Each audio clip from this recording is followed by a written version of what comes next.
Greetings and welcome to the United States Transhumanist Party Virtual Enlightenment Salon. My name is Gennady Stolyarov II, and I am the chairman of the U.S. Transhumanist Party.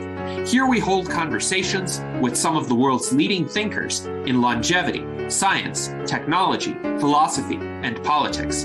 Like the philosophers of the Age of Enlightenment, we aim to connect every field of human endeavor and arrive at new insights to achieve longer lives, greater rationality, and the progress of our civilization.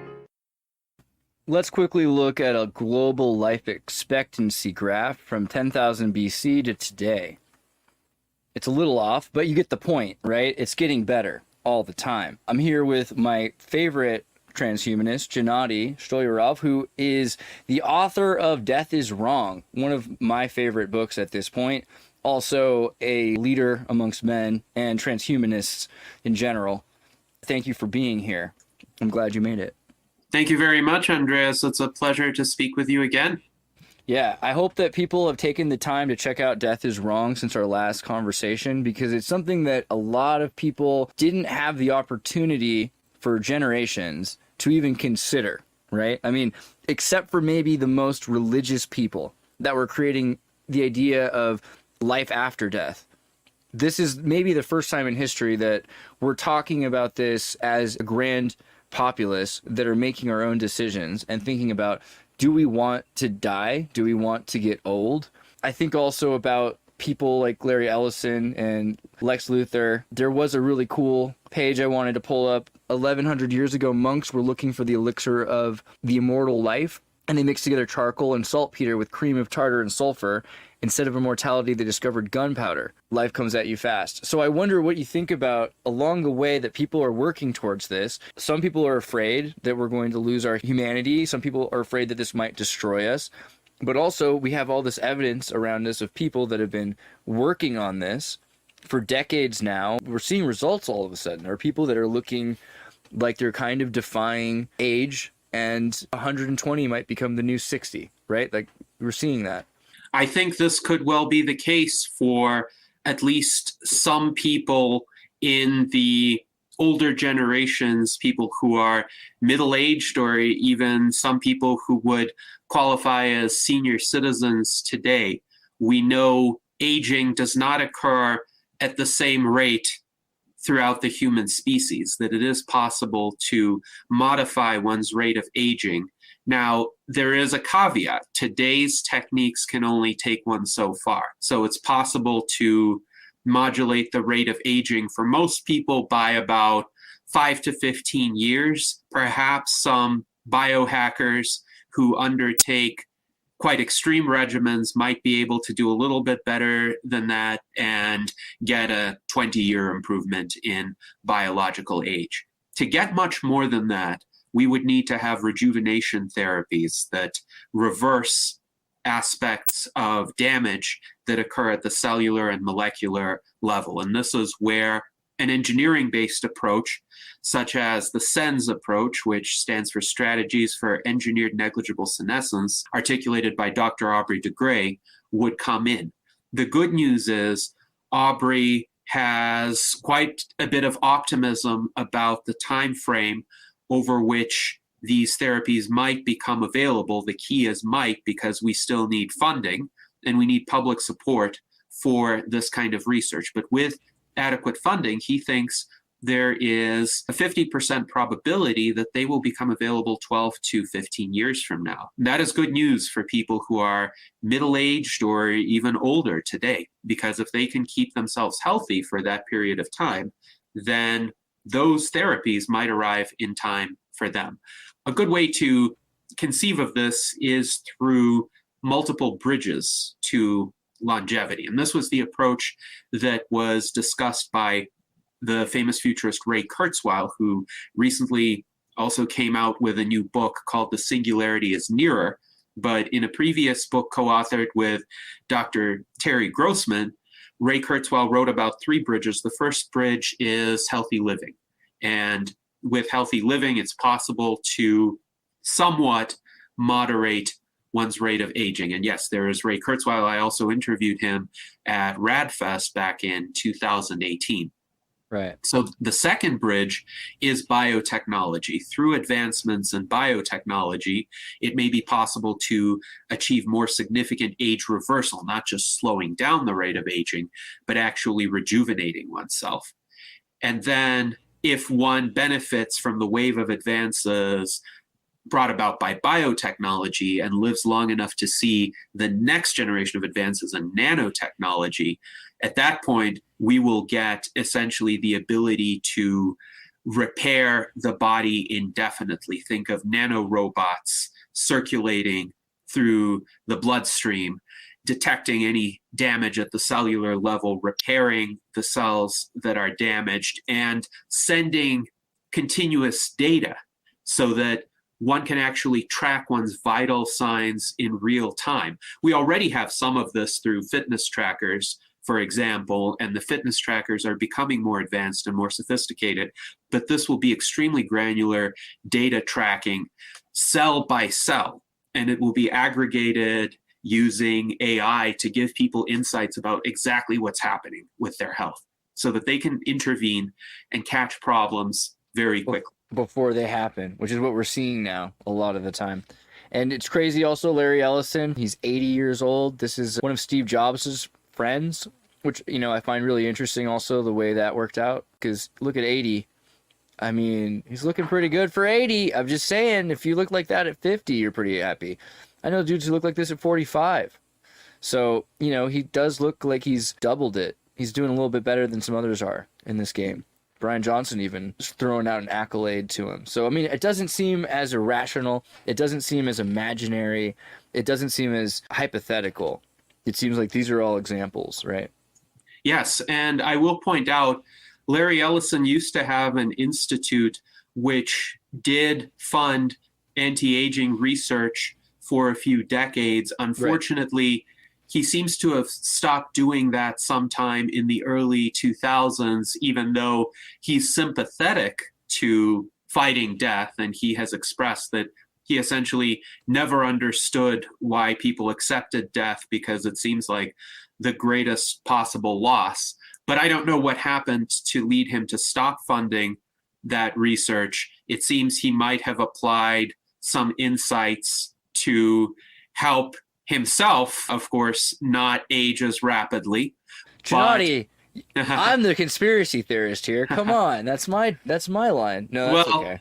I don't think these insights are anything nefarious, though. Anything that he has hidden. He doesn't necessarily have to share everything he's doing for himself.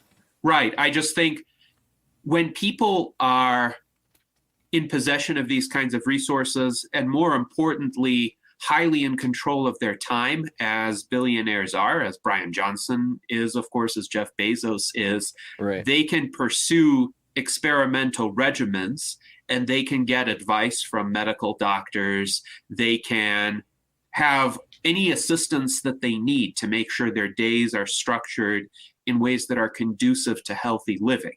And most of the rest of us, most of the rest of us don't quite have that flexibility, and we have to figure out ways to still treat ourselves decently while attending to all of our other commitments. Jeff Bezos did recently contribute funding to a company called Altos Labs, and Altos Labs works on essentially turning back the cellular aging clock, so cellular reprogramming. In the late 2000s, a scientist named Shinya Yamanaka discovered these 4 Yamanaka factors, which could be used to essentially de-differentiate adult cells back into stem cells. However, these induced pluripotent stem cells, they are essentially equivalent to embryonic stem cells, and they can be used, for instance, to assist in wound healing, organ regeneration. They're great for that. But of course, we don't want to turn our entire bodies into induced pluripotent stem cells.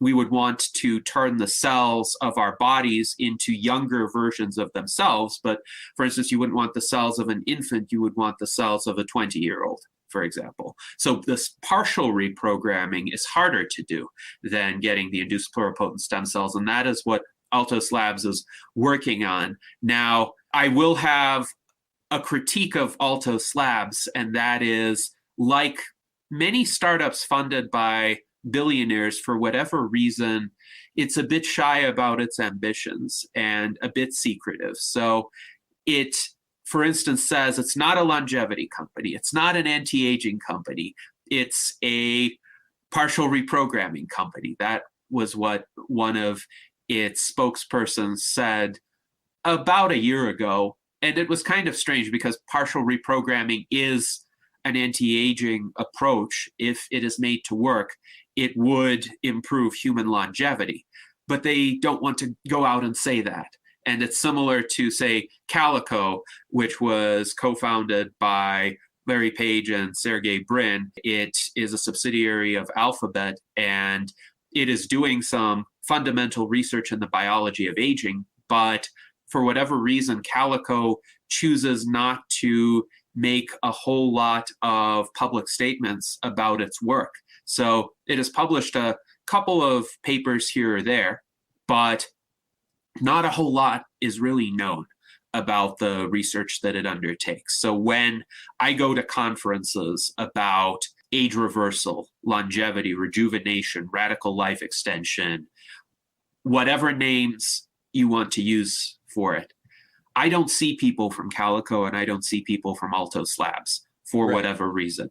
And I do wish they would participate, because I would be fascinated to know a bit more about their research. But I think that speaks to the importance of having a unified movement, having the millionaires and billionaires join the rest of us activists and advocates and researchers, and helping out with the many projects that are underway, like Aubrey de Grey's LEVF, the Longevity Escape Velocity Foundation, of which I am the treasurer, by the way. LEVF needs money for more robust mouse rejuvenation studies, since our first robust mouse rejuvenation study has shown significant improvement in terms of the lifespans of mice that receive combination treatments as compared to the control mice. And we need to fund more studies with more treatments and a better baseline. So give all of the mice rapamycin, give them exercise wheels, and then on top of that, apply experimental treatments to see what difference those treatments in particular could make on the lifespans of the mice. But more money is needed for that. And then Bill Andrews, a friend of mine who runs Sierra Sciences in Reno, he is working on telomere research and inducing the enzyme telomerase to, one, prevent telomeres from shortening with every replication, and two, to even enable them to be lengthened, which would once again help with rejuvenation at the cellular level. I know he's in need of investors. So if any millionaires or billionaires are watching this show, please contact Dr. Bill Andrews and see if you could work with him to enable him to make a breakthrough, because he has told me for a number of years now, if he had enough funding, he could possibly find ways to reliably induce telomerase in human cells within like a year and a half or 2 years of receiving that funding. So we are close if we put in the money, if the public supports this research enough, or enough billionaires support it, that we can actually make these breakthroughs that are on the horizon.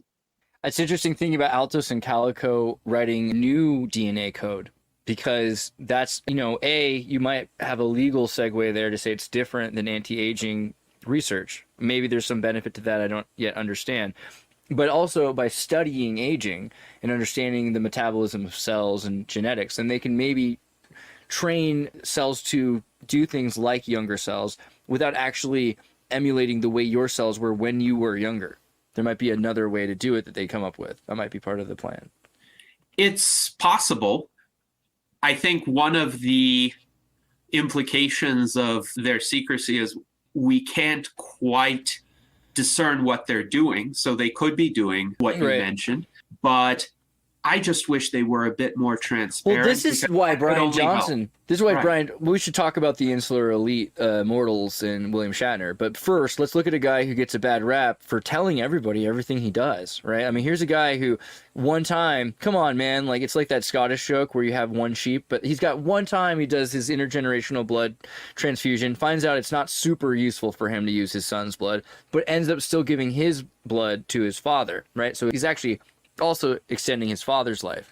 But he's been doing all sorts of anti-aging regimen where he's disclosing what he's doing. He's fully open about it. It's exactly, and people are calling him, and I think people are afraid of him, right? Like I think it's almost like to the pitchfork and iPhone wielding proletariat, he is a vampire. Because there's nothing else to compare it to. It's so outside the realm of the working man's belief that he can, like, not die if he chooses, like, what to choose. Like, it seems bourgeoisie.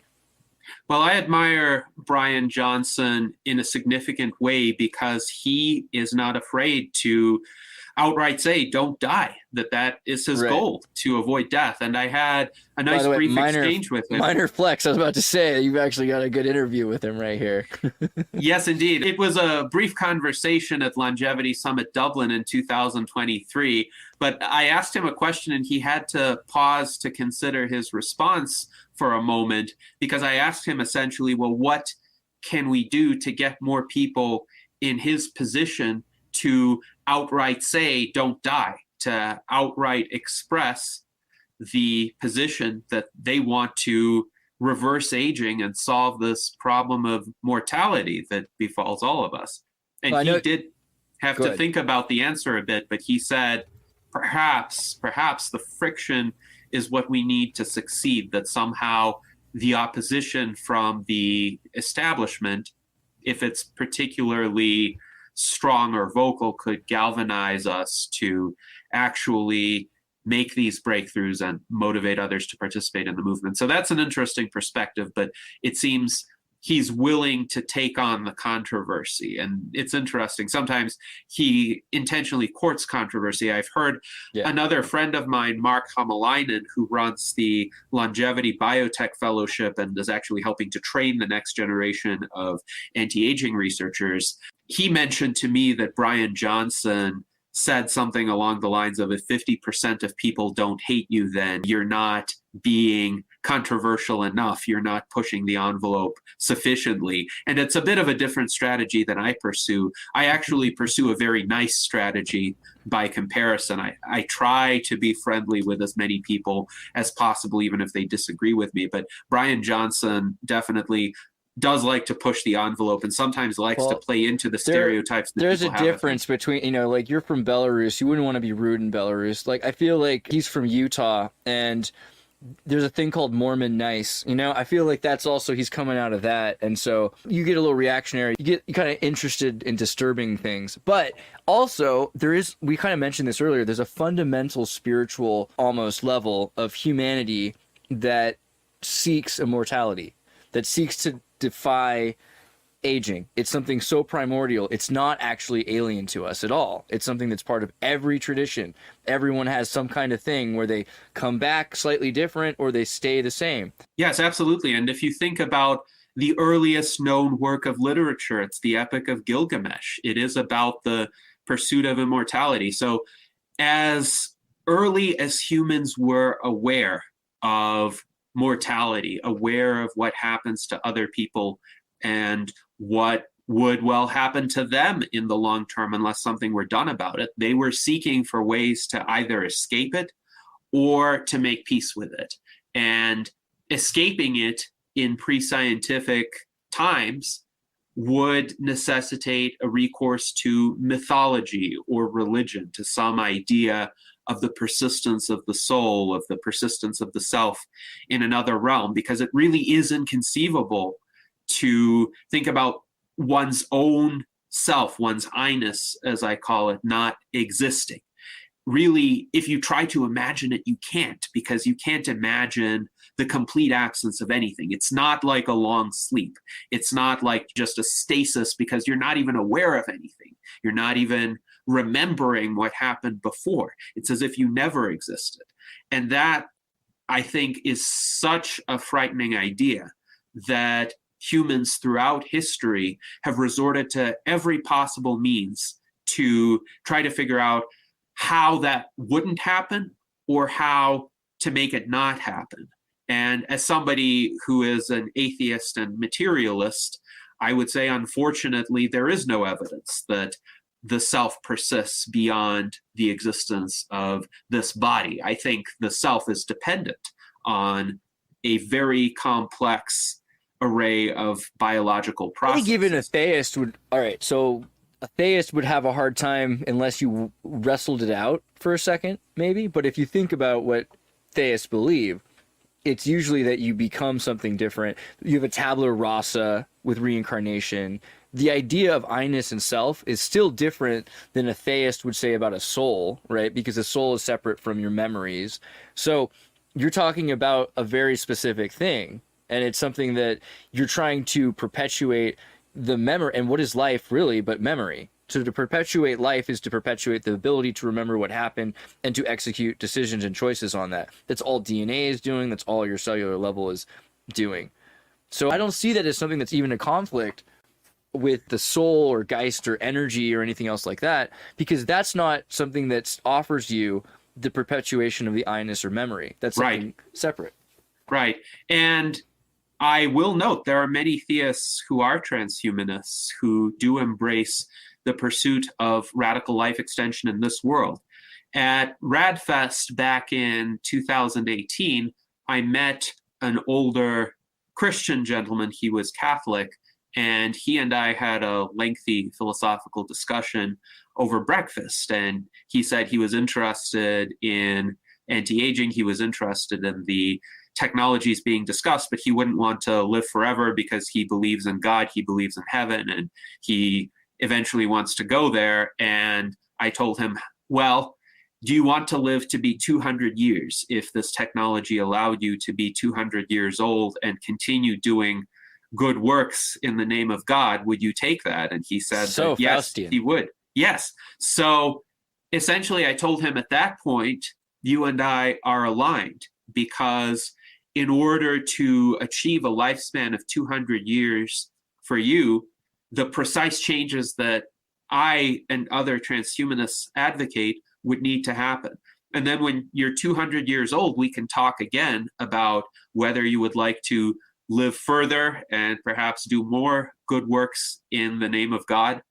But I think as long as people support this movement in the right direction, in the direction of extending life, they are our allies. And if you think about a lot of religious teaching, it involves helping the sick.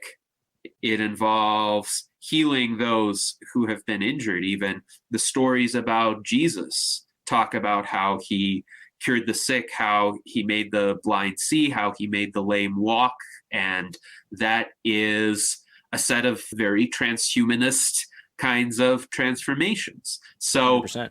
Yes, as I like to say, religions evolve too, and they evolve in response to changes in technology, changes to society. So the Christianity of today is not the same as early 2nd century or 3rd century Christianity was, for instance, and it's not going to be the same in the future either. And as these technologies advance, religions, in order to remain relevant, will have to contend with them and will have to adjust their theological interpretations accordingly.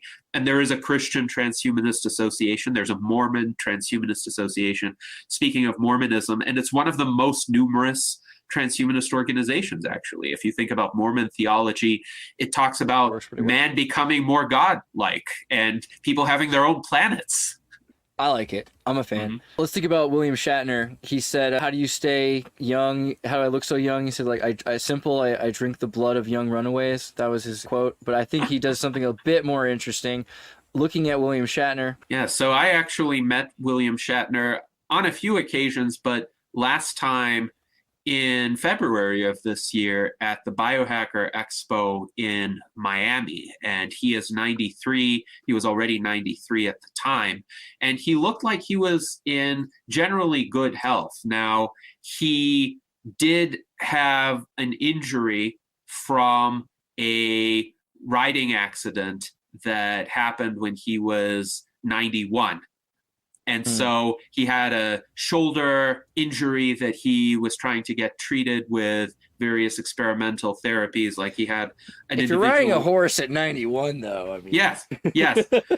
He had an individual applying this red light therapy patch to him while he was talking to us, but it was a nice conversation. We sat around the table. There were about 10 of us in all, and I was actually able to share with him some of the developments in longevity research, including advancements along the lines of the SENS approach that Aubrey de Grey talked about. But he was really interested to get these treatments as soon as possible. So I saw a kind of look of disappointment on his face when I mentioned Aubrey's probabilistic time frame of 12 to 15 years from now, because I think it's obvious he wants it to happen sooner. I also did ask him about how he has been able to remain this healthy for so long. And he actually said he didn't really need to go see the doctor until he was in his late 80s. So I think some of this is genetic luck.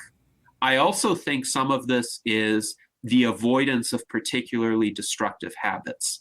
So if you think about William Shatner, if you look at him, he seems like a person who has led a kind of moderate lifestyle, not exceptionally athletic. He was an alcoholic for a while, but he quit that after his divorce in the 50s or something, right? So in his 50 years age. Right. He quit it early enough. Yeah. He quit it before it did critical damage. Yeah. And this is actually an insight that I was able to gather from my friend Victor Bjork, who is a biogerontology consultant. He also was involved significantly in longevity activism for a long time, and he and I actually co-organized 2 virtual running races during the depths of the pandemic in 2020 and 2021. So he now lives in Malta and he consults for various businesses. He has gathered a lot of insights about supercentenarians, people who live past the age of 110, and what differentiates them from most people. And what is key is that these are people who didn't necessarily have extraordinary physical fitness. They didn't have superhuman attributes in anything, really. But all of their attributes were good enough that none of them suffered a critical failure until very late in their lives. So Victor pointed out... Another nod to Mormonism, right? Bryan Johnson, he just posted, alcohol isn't a good friend. It's clingy, tells you lies, wrecks your sleep, impairs your judgment, weakens sexual functions, doesn't respect boundaries. Word of wisdom intensifies. Absolutely. And, you know, the Mormons are correct about this. I'm pleased to say that I've been sober for the past 33 years, which means the last time I had a drink of alcohol was at the age of 4. And that's wow. Jesus went that long and ended up getting crucified. You know, that's it's pretty based. Yes. But that's actually one of the personal habits that I think have contributed the most to my health, just abstaining from alcohol, also abstaining from tobacco, abstaining from recreational drugs. Those decisions, which are not hard, by the way, because it's actually not hard to absolutely reject something. Moderation in anything is a lot harder. It's a lot easier for me to do things than to not do things. So if I'm like, I think a lot of these billionaires that are regulating everything they do in their day, there's no time for recreational drugs. You know, they have to be taking the supplements that they're supposed to be taking. They have to be eating the food they're supposed to be eating. They have to be exercising when they're supposed to be exercising, sleeping when you have to. You run out of time to waste if you try to take care of your time. Right. Well, people who have a sense of purpose, people who are focused on whatever it is they want to achieve, they will take steps to achieve it. And they will think about, well, what helps that purpose and what hurts that purpose. And certainly having a sense of purpose, particularly later in life, can help to prolong life. A lot of economists, architects, painters, composers, those who lived into middle age and later, they tended to remain very productive well past most people's retirement ages. Like Frank Lloyd Wright went into his studio and was designing buildings essentially until the day he died. There's a painter named Alpheus Philemon Cole who lived from 1876 to 1988. And I've just started essentially resurrecting interest in his paintings through my virtual travel series on Facebook. But he's the oldest known painter. He lived until the age of 112, and he continued painting essentially until the end of his life. So these people tend to have more of a sense of purpose. They tend to have more of an understanding of what their lives are about. But what's absolutely crucial is they don't let their weakest link fail.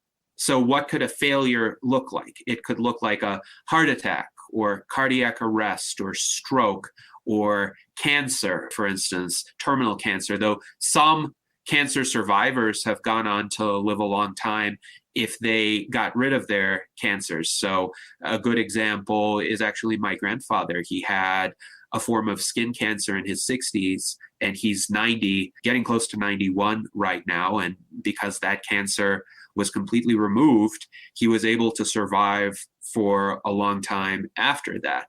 So it's a question of, does one let any system, any part of the body get so bad, so damaged that it can fail critically and kill one? If not, then right now what happens is aging still occurs at the cellular level. So people do become frailer. Actually, another friend of mine, Natalie Coles, who works with supercentenarians and she visits them. She has visited previously the oldest woman in the world, Maria Branyas, and she draws their blood. She takes other biomarkers, and she also finds out about their life histories, their family histories. And yes, this is Natalie Coles. She pointed out that it takes a lot of skill to draw their blood because their blood vessels are not like ours. They're very fragile. And if you make a mistake, essentially there will be blood everywhere. You could do a lot of damage unless you really know what you're doing. So these people still age. They still become frailer. But even at that frail state, all of their systems are functioning at some minimal level so that they last longer than most of the rest of humanity. But of course, they can only last so long. And right now, the upper known limit to human lifespan is 122 years. That was Jean Calment, the oldest yet known woman who died at the age of 122 in 1997. So we want to break that barrier. We want to overcome that. But you can't overcome that if your body just keeps becoming frailer and frailer. And yes, here's Natalie with Aubrey. So Aubrey has been visiting some supercentenarians as well. You need to rejuvenate people if you want them to live past 122. And hopefully with the treatments that are on the horizon, this will be possible. This hopefully will be possible for Larry Ellison and some others who are in their 80s today. I mean, it's hard not to, I can't just speculate that, but the range of Trekkies and transhumanists, I would imagine there's kind of a milieu there. There's an intersection. So I can imagine that if anyone was going to save anybody, transhumanists would save their favorite Captain Kirk. Mm-hmm. And I could see that. I could see that maybe there's a group of people that are getting insular treatment. Do you think that that's something that's happening, and what do you think that's going to look like? I mean, you've obviously campaigned against that. You've tried for a long time to stop that, but do you see it happening anyway? Well, what I think is it's very difficult to keep any kind of secret of this sort for long. And the reason is there's every incentive in favor of this knowledge, if it's genuine knowledge, spreading. First of all, if there were hypothetically a conspiracy to keep these treatments or regimens confined to a few people, there would be defectors. So if you think of this situation, you could think of Bryan Johnson as a defector of sorts, because he clearly doesn't only want billionaires to have access to these treatments. He tells people about his regimen, even if it's more expensive than what most people's resources allow. But he points out people could do 80% of what he's doing on essentially an ordinary budget. So there would be defectors. But the other part of it is there would be incentives for both businesses and governments to make genuinely efficacious treatments available. Businesses, because they want to expand their market share. And if you think about it, what would be a better market? Would it be, say, 5 billionaires who pay you $1 million a piece, which means you would have $5 million in income?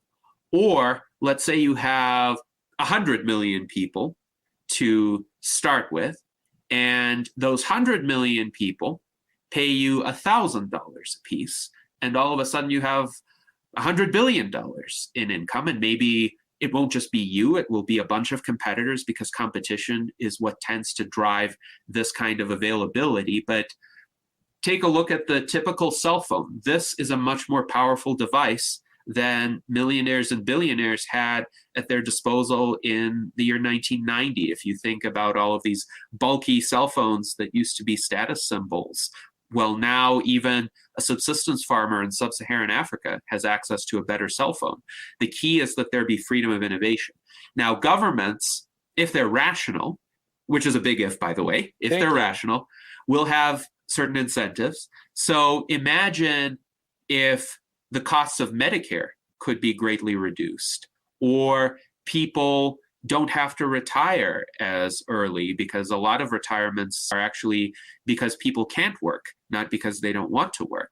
So if they are not costing the various social safety systems as much money, if they can get cheaper rejuvenation treatments, then governments may want to subsidize those, just as right now, essentially every government in the developed world is subsidizing preventive care, even the United States. So the United States, under the Affordable Care Act, pays for every person to have an annual preventive checkup and a certain basic lab work. And of course, in Europe, even more healthcare is supported in that way. And there is a rationale for prevention being less expensive than having to deal with severe illnesses once they occur. So anti-aging is the best kind of prevention, because if you think about diseases like cancer or diabetes or most forms of heart disease, they strike the elderly at orders of magnitude greater rates than they strike people who are in their 20s or 30s biologically. You also end up with an educated worker, which might be problematic for some people, but beneficial for others. I think also we've seen examples of this, though. You're right. Like, look at Apple. They got in trouble for it, but they were giving out watches that did this amazing biofeedback and is very great for preventative care. And if you have a bunch of people that you want to keep alive working for you, then this is a very practical thing. Can you conceive of the other side of it, though? People that, are trying to keep this from people. Who's benefiting the most from trying to keep this out of the hands of people? Mm-hmm. So, of course, there are people who are opposed to this. And what are their tactics? There are some people who are opposed to this from an ethical perspective. A lot of bioethicists, people like Leon Kass, who served on the President's Council on Bioethics during the George W. Bush administration, will make arguments like, well, it's virtuous to have a finite life because it focuses people's attention, it gives them a sense of urgency, and so forth. So these are people who have ideological motives. But I think there is a kind of deeper underlying. He does look like the kind of guy who would like, the idea of death, just, generally. Right. And there were two other bioethicists who actually died fairly recently, Sherwin Nuland and Daniel Callahan. And they both wrote that essentially people should not receive treatments to prolong their lives after about the age of 85. So Nuland died at the age of 83. Callahan lived a little longer. I think he lived to be 89 or so. And then he died. But they essentially got their wish. They died in their mid to late 80s. But is that really the fate that the rest of us should want for ourselves? It seems that these are people who kind of figured out all the answers for themselves, and they became comfortable with the notion of a finite life. That is essentially the extent to which they could find meaning. as if So depressing, isn't it? Yeah, as if you could exhaust all of the possibilities of life in 8.5 decades. And they got their wish, but should that be the fate for the rest of us? And furthermore, should we be allowing people with those kinds of limited horizons to control and limit what the rest of us can do? So that's one source from which our enemies could stem. But there's another source, and that is institutional dysfunction or short-sightedness, where people might not actually have some grand overarching design to stop this technology. It's just in the short term, using the dynamics of public choice. If you think back to the public choice school of economics, they talked about concentrated benefits and dispersed costs of particular kinds of policies and interventions. Think about U.S. sugar subsidies, which have artificially propped up the sugar industry and made sugar more expensive than it would have been otherwise. And lest one think that making sugar more expensive discourages consumption of harmful sugars, think again, because a lot of food manufacturers, because actual refined sugar was more expensive, resorted to high fructose corn syrup, which is more damaging to one's health. Prohibitively unhealthy. Yeah. Yes. So this policy helped the sugar growers in Florida and other warm environments in the United States. Sugar cane. Yeah. Yes, but it harmed the rest of the U.S. population, not just because it increases the cost of food and everybody else is paying for these sugar subsidies through taxes anyway, but also because it tends to damage the health of the population. People are consuming their sweets in a less healthy form. So that's just one example. And another example could be the mainstream pharmaceutical industry. And again, I don't think they're against life extension. I don't think, contrary to what some may assert, that they're intentionally trying to keep people sick. I think it's more like they want to keep out competition. So they've captured the FDA, the Food and Drug Administration, and they've made the process of reviewing and approving new drugs and new medical devices artificially far more expensive than it could have been. So it takes, on average, $2 or $3 billion in 10 to 15 years to get a new drug to market. And what startup can afford to do that? Essentially, any startup that has a promising idea has to try to get bought out by big pharma in order to have the wherewithal to get its drug through clinical trials. So we need FDA reform. We need it to be possible at least to have the ability to market a drug after it has passed safety trials. This is the system that was recently implemented in Japan, so that data on efficacy can be gathered from actual patients. And yes, there could be disclosures, informed consent, so that people know what they're getting themselves into. And furthermore, we need an expanded form of right to try. The Federal Right to Try Act, which was a step in the right direction, unfortunately only applies to terminally ill patients. In 2023, a bill in Montana, the Montana Right to Try Act, was passed, which allowed essentially all willing patients the right to try. And that needs to be scaled up to the rest of the country and ideally the rest of the world. But we also need to make the pharmaceutical companies more comfortable actually offering these experimental drugs.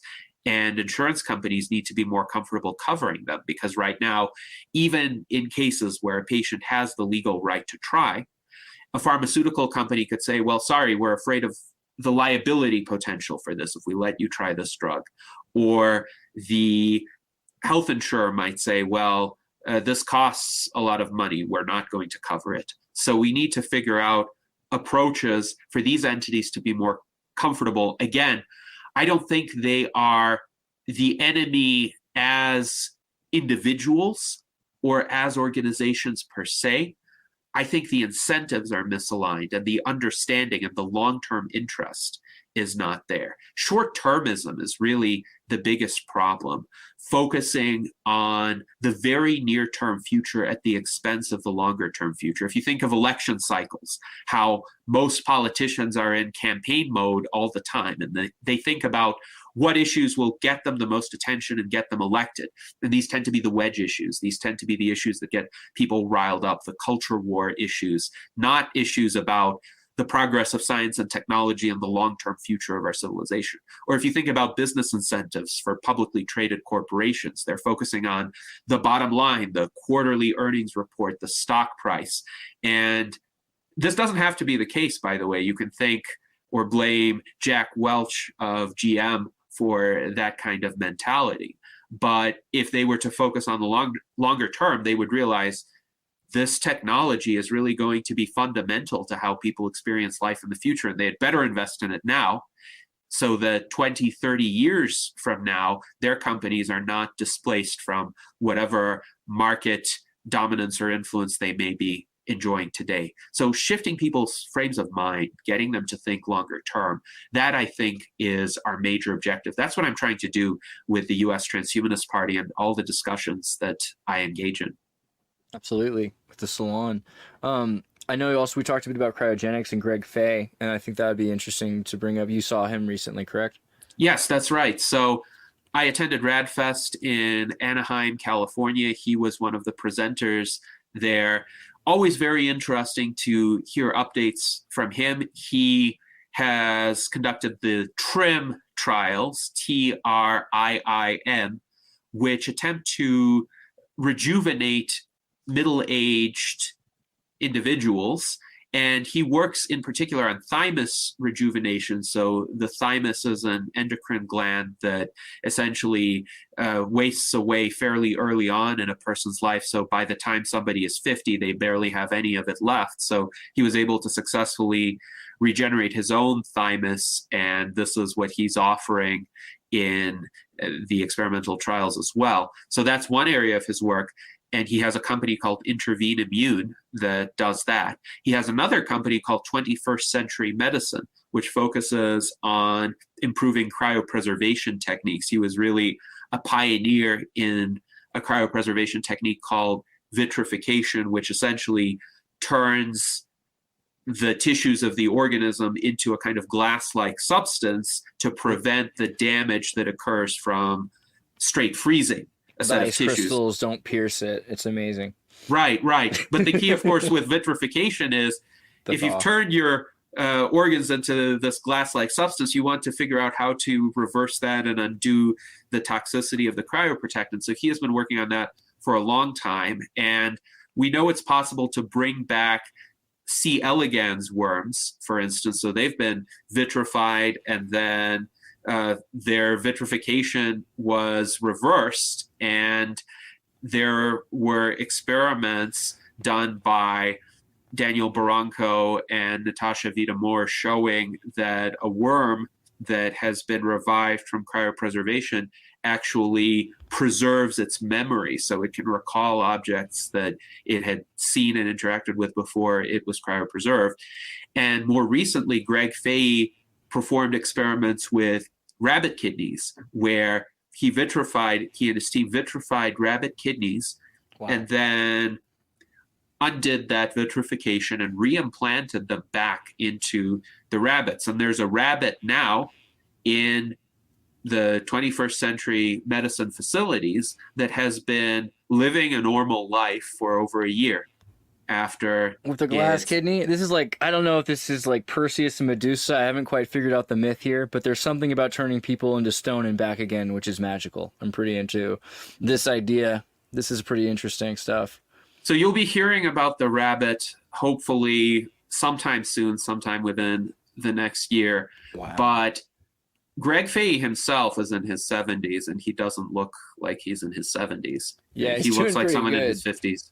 Yeah, let me pull back up his face again, guys, just so you can see again. Like, so this is what I mean. And I think also when we talked about those guys who died in their 80s, I wonder about how old their parents were, right? Like maybe their parents died of alcoholism or something younger or had a heart attack. Because I'm so used to, and it sounds like you as well, I have near centennial and super centennial ancestry. Like a lot of my family, both of my grandparents on both sides lived into their late 90s, and their parents lived, some of them, into like 111, I think, is my great grandfather.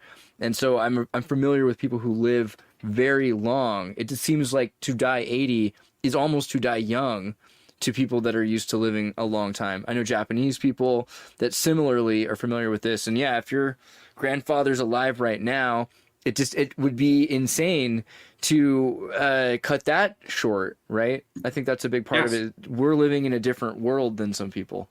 Absolutely. And in Japan, if you think about it, the average life expectancy right now is around 84. So that means that a decent percentage of the population, perhaps 50% or more, because there are going to be some extreme early deaths, of course, Suicides to skew in Japan, that average down, but 50% or more of the population live beyond that now. Right. And if you think about it, that is an amazing achievement of modern civilization. Life expectancy was below 40 everywhere in the world during the year 1800. Think about that. And that was, of course, skewed downward by a lot of infant mortality, by a lot of infectious diseases. This was before the germ theory of disease was widely adopted. This was before surgeons washed their hands. This was before public sanitation systems. This was back when people thought that the thing that caused you to get a disease was something called miasma, which was essentially a bad smell emanating from somewhere. And, you know, if you think about it from just an intuitive standpoint, that kind of makes sense. If you avoid things that smell bad, you're less likely to actually catch the pathogens. But what people didn't understand, of course, is these pathogens could be invisible. They could occur at a microscopic scale. Just because you can't smell some large mass of disgusting matter doesn't mean that the pathogens aren't there. So that breakthrough was important. And of course, in the 20th century, antibiotics saved a lot of people from bacterial diseases. And there were huge advances in medicine for heart disease, for instance, open heart surgery as an example. So many people used to die of heart attacks, and if they even had a heart attack and were saved from it, not much could be done to prevent the next heart attack. But right now, if a person, say in their 50s or 60s, has a heart attack and they're able to get to the emergency room in time, chances are they will be able to get the surgeries that they need to survive another few decades. So that has been a massive advancement. Cancer rates have increased, but cancer rates have increased largely because people have been living longer, long enough to get cancer. Before the 20th century, before the 20th century, cancer rates were lower because most people were dying before the age where they were statistically likely to get cancer. You don't think, though, that I feel like it would be hard to say that we don't have environmental factors now that we didn't have in the past, which might be aggravating cancer. I think there could be. I don't have all the data, though. Sure. And it's a nuanced story. It's not one thing or the other. It's a matter of looking at particular influences. So it's definitely true that as you get older, and even just the idea of what cancer is in terms of tumors that are growing, or that there's a lack of equilibrium in your cellular body. I think that makes sense, and it's also a big concern with the anti-aging rejuvenation techniques, is that we're concerned if cancers could arise from that. So there have been, for instance, some concerns about certain gene therapies or certain administrations of stem cells, if not done hormone therapies, if not done right, leading to cancer. And an example of that was in 1999, there was a teenager named Jesse Gelsinger who got an experimental gene therapy, and he got cancer and died. And that essentially resulted in a moratorium being placed on gene therapy research for a few decades, which is tragic. I think more care should have been taken in his case, but also stopping an entire branch of research because of that kind of consequence is quite detrimental in the long run. And Dude, check the is date. an extreme overreaction. Yes, he died in 1999, September 17th. Oh, well, it Wow. looks like tomorrow is the 25-year anniversary of his death. So Wow. it's fitting to talk about this. Timely. Right. And I think it speaks to cognitive biases as well in the human psyche. That's another aspect that transhumanism seeks to overcome, because I think people tend to be overconfident about something if a bad event has not happened recently. But if a bad event has happened recently, whether it be a terrorist attack, an earthquake, a wildfire, a hurricane, people tend to overreact to that because it's within their salience frame. So they think it is a much bigger threat than it actually is. There were opinion surveys shortly after September 11th, essentially asking people, well, what are you more afraid of? Are you more afraid of dying in an airplane that has been hijacked by terrorists, or are you more afraid of dying in an airplane crash? And what's interesting Or type 2 diabetes would be I'm more afraid of that for sure. Right.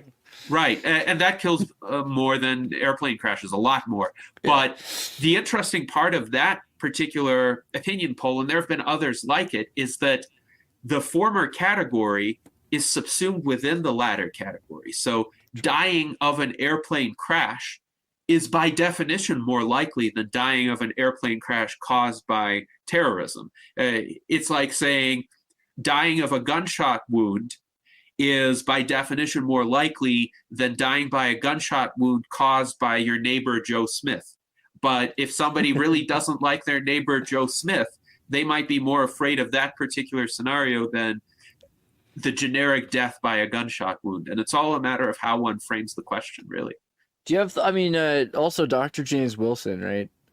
He's the guy who did that. He did the what's it called? With the boy, what we were just talking about? Yes. The experiment. And he's fascinating. I don't know if you looked into him, but there's this thing about the redemption of James Wilson and talking about gene therapy renaissance and how, he was just so ahead of the time. They didn't have simulation software. But I mean, gene therapy is just, it's so ubiquitous now to the research. And here's the guy who we said, oh, you were just a little too trigger happy, Mm-hmm.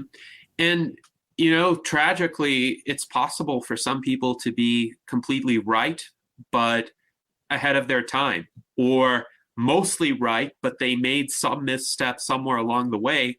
And it's really an accident of history that they weren't given greater recognition.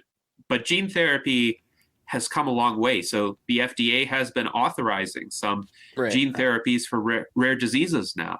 And what's more, Liz Parrish, who is a friend of mine, she in 2015 became the first person to receive a combination gene therapy specifically for the purpose of reversing biological aging. So it was a combination of gene therapies to induce telomerase, which I mentioned. That's the enzyme that allows telomeres to lengthen, and follistatin. So she does not look her chronological age either. She is actually what a gentlemanly 53. Way to put that, by the way. Yes. Oh, she's doing really well, Yes, she's doing pretty well. She's looking pretty good. Let's be honest. She looks like someone in her 30s, but she's 53 actually. So she's beautiful and she's brilliant, and she's doing BioViva, which is the telomere, gene therapy company, right? That she's started. So fascinating, brilliant person, but also she's got She's got some skin in the game. She's actually doing this with herself. It's not just I don't know. Interesting stuff. What do you think about the BioViva and the work she's doing generally? I think it's really important work, and few people have the courage to do it.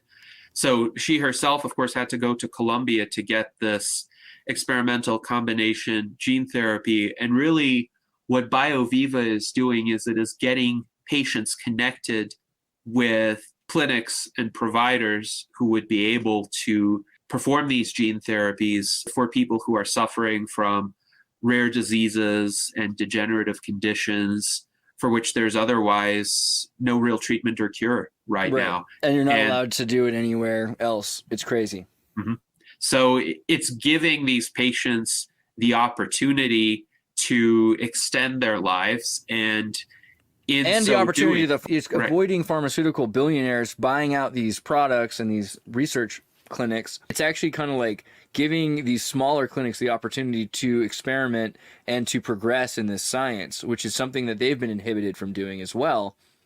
It's crazy. It's amazing. Yes, absolutely. And actually, Liz Parrish is an advocate for a concept called best choice medicine. She wrote a paper on it together with Dr. Bill Andrews, whom I mentioned. And the idea of best choice medicine is essentially it's even more expansive than right to try. So if a patient thinks that he or she could benefit from a particular experimental treatment, the best choice medicine pathway would be established to enable them to do that.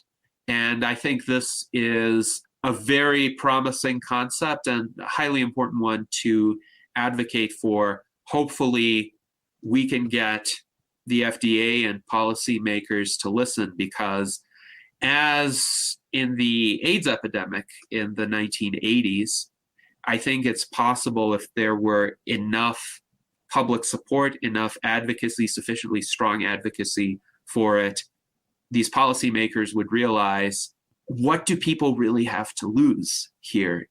If they're dying, if they are suffering from degenerative diseases, why not allow them that option? And why not allow them the option to try to become healthier, to try to extend their lives, and also to make their own decisions? Because patients are smart. They're not going to recklessly gamble with their health, especially if they are the kinds of people who would seek out these treatments. It's likely they're highly health conscious and they carefully consider various treatments already. So because they want to extend their lives, they're not just going to try something because somebody said it might work. They're going to do their own research.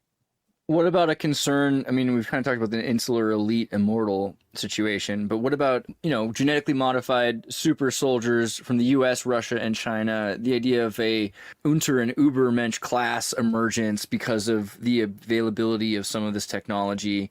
Do you have any concerns about that? Well, suppose that there were such super soldiers. Suppose that some country were pursuing that project. Those soldiers have families. They're not exactly at the top of the societal hierarchy right now.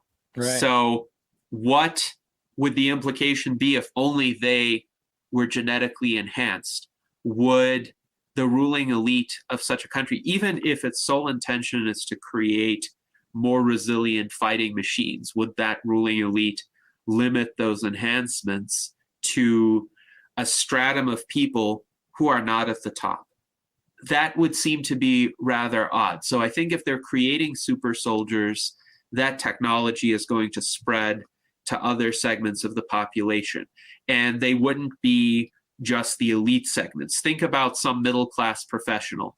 And let's say this middle-class professional right now makes 3 times the salary of a typical soldier. And that middle-class professional says, why in the world are they getting the treatments and we're not, even though we can pay for them too? There would be an outcry at that point, and I think the treatments would be made available, at least early on, to the people who can pay, but then the cost will come down through competitive dynamics. So the super soldier scenario doesn't actually worry me. If super soldiers existed, I would say, one, of course, that would be good for the soldiers if they could survive harsh conditions to a greater extent. We want to minimize casualties in war. It would be even better if human fighting individuals were replaced by machines, but not machines that kill people, machines that fought other machines in a kind of ritualized contest to determine which side would prevail.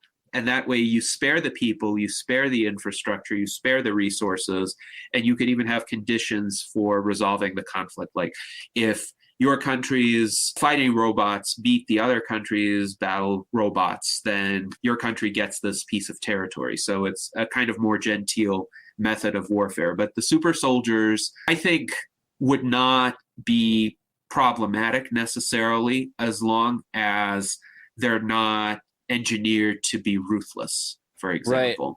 Well, that's another thought. Actually, I love how casually accelerationist you are. You have a minor appreciation for the grace of chaos, and that's good. But there are two genes linked with violent crimes that the BBC has been posting about, right? Talking about the warrior gene and the crime gene, which is such a British way to call a gene, the CDH13 gene. And there's been these videos on the internet, the idea of like isolating genes. Maybe you pull them out of people to make them more docile, or more to your point, maybe you encourage them to exist in a population of super soldier. But what do you think about this also as we look at transhumanism, the idea that they can literally, if it's not just me making my own decision, they can make decisions about what kind of a person you become and your offspring become? Well, there is the element of free will, though, and there is the element of For now, how one interacts with the rest of one's environment, one's upbringing. We had the free will debate on your channel, and my point is that a person's identity, behavior, personality are not either internally or externally determined by factors outside of their control. Sure, there can be influences, and some people may have genetic influences in a particular direction. Some people may have environmental influences in a particular direction. Even those influences are complex. It's not like you can isolate a single one and say, this will definitively bring about certain results.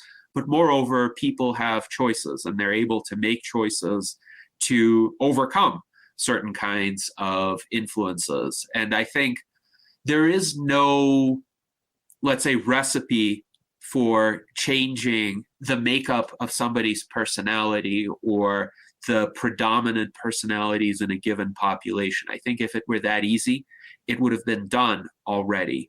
But I would say what's more important is to cultivate institutions and cultural norms and norms of rational discourse that bring out the best in people. And yes, they could be aided by genetic engineering later on. but it's not just that. You're right. Right, exactly. So it's Like more Michael, complex. Michael Rose, his whole thing on diet and aging, kind of to Bryan Johnson's point that 80% of the work is just eating healthy, is just eating the right foods, right? I mean, we look at people who live into their 90s and we see where they come from in the diets they have, and that seems to be part of what helps. Yes, well, it's interesting too. Michael Rose is 69 right now. He looks a lot younger than his chronological age. I saw him at Radfest already. He has definitely taken very good care of himself. But it has also become somewhat of a trope on social media fairly recently that millennials actually look younger than their chronological ages. Yeah, maybe microplastics aren't such a bad thing. I don't know. Well, I have a few ideas about why that might be the case. Number one, sunscreen. So our generation is really the first to take that seriously. I didn't use a lot of sunscreen, so I don't know. I wonder if I did, how I would be different. Because a lot of people I know use sunscreen. I feel like it does something to this. I don't know. Maybe not. What about glucose levels? I mean, we talk about corn and sugar. Mm-hmm. I feel like that's a really big reason why people look young. Is like the rejection of the natural sugars, and these strange synthetic sugars are changing the glucose metrics. Yes, it's possible. So I am not an opponent of artificial sweeteners, by the way. If somebody has a choice of drinking regular Coke with sugar or drinking Diet Coke or Coke Zero, I would say pick the Diet Coke every time, because having as much sugar intake as many people get just through soda consumption or sugared beverage consumption definitely cannot be healthy for one. And I'm not the person who rejects all sugar consumption either, but I think having options, having foods with artificial sweeteners or foods with reduced sugar content, does help, of course. For our generation, the sheer variety of food products has increased greatly, and that could help for people who are health conscious. But here's another factor that I think is important. What the early lives of people in the millennial generation were like. Because the millennial generation essentially suffered a bit of a culture shock kind of in their early 20s when the Great Recession happened. And all of a sudden we realized, oh, the world is not at all like we were brought up to believe. But we were brought up to believe that the world was essentially a benign place. At least millennials who mostly grew up in the United States or in the Western world, they were essentially taught, well, if you just study hard, get good grades, work hard, get into a good college, then the path to prosperity and advancement in life is open to you, and it's just up to you, and the system will treat you fairly. Well, that turned out not to be the case, but we really learned that already by the time that we had, at least many of us had, fairly stable and benign early experiences in life. And I think I that offended somebody about aspartame, but I just want to I'm going to back you up here, okay? Like, nobody bully him. Because, if you really look into it, you've got 2 amino acids, which are broken down rather easily, and phenylalanine is a probably practical thing in a lot of ways. It's just an amino acid. And when you digest aspartame, you get methanol. So up to you what you think about that in terms of your liver, right? There's definitely reasons why you would be careful about hyperconsumption of something that became methanol, but it's such a minor amount because it's such a hyper sweet substance. Granted, you should be careful, but I think his point was, if you're casually, because I would never almost ever drink a Coke unless it was very, very, very social circumstance. In that circumstance, to avoid sugar and to have an artificial sweetener is probably, in that rare circumstance, probably better than just ingesting so much artificial sugar. Granted, we're talking about Coca-Cola, so it's probably not good for you either way. Right. Well, also, it's important to note other aspects of lifestyle are important. So I would say if somebody exercises regularly, whether that be endurance exercise or, say, some form of CrossFit or strength training, that helps a lot. And exercise really was popularized around the 1970s for the general population. It was not the case until fairly recently in our history that most people would try to get some form of exercise other than just as part of their day jobs. If they worked on the farm or in the factories, yes, they would be lifting heavy objects and moving around a lot, but that was not necessarily exercise that was optimal for long-term survival or health, because you could be doing backbreaking labor, for instance. You could be out in the sun for 15 hours a day, and that would age you very quickly without sunscreen, without much sun protection. I'm going to terrify memory man here too, just because of that. So methanol, obviously the chemical methanol function breaks down into formaldehyde and formic acid. And I know you're all thinking, okay, formaldehyde preserves bodies, right? Come on. It's too good. But I think the fact is, living in a civilized infrastructure really helps. The fact that the millennial generation, at least many of us, grew up in suburban or light urban environments with a lot of conveniences of civilization, with air conditioning, with working sanitation systems, with good infrastructure, with the ability to determine how much of our lives we spent indoors versus outdoors. And the 1990s were a fairly benign decade. I think all of that contributed. Now, the other part of this trope is that for whatever reason, Generation Z seems to be aging faster than the millennials. And the explanation for that, I think, is they grew up during harder times. So yeah, true. Many people right now who are in their early 20s have no idea what the world was like before September 11th. If you think about it, somebody who was born on September 11th, 2001 is 23 years old right now. So the kind of world that they knew, it was a more insular world, a more fear-ridden world.